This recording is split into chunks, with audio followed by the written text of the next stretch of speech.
Hello everyone, how are you doing? This is Daryl Guberman, CEO of Guberman PMC LLC, a quality consulting firm here in Connecticut. Ladies and gentlemen, we've been open for 13 years, consultation, also ISO certification.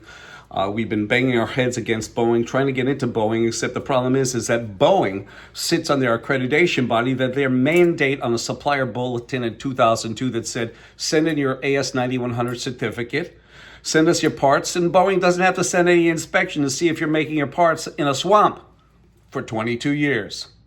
Also, that's number one. Number two is they sit on the boards of ANSI ANAP, the American National Standards Institute, and the American National Crediting Board, the board of directors, and the board that can grant, suspend, and withdraw certification. We have all the data.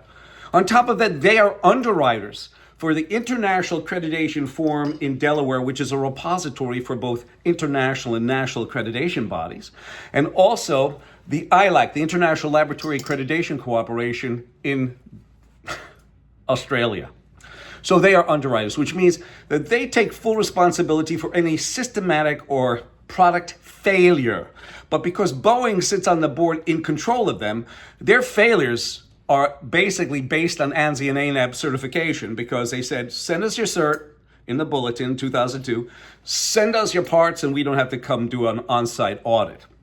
I have them that they're on the board. And the next one, the Perez resistance, is that they are called out on Boeing's supplier portal. Must be ANSI, ANAP, or internationally equivalent, yes.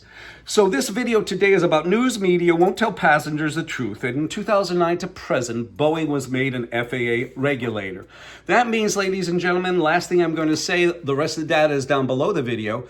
The last thing I'm going to say is that the MCAS system that is culprit in the Ethiopian and Indonesian air crashes and fatalities, they didn't have to tell the FAA. They are and were the FAA. That's the problem. 203-556-1493 or Daryl, TQRS @yahoo.com.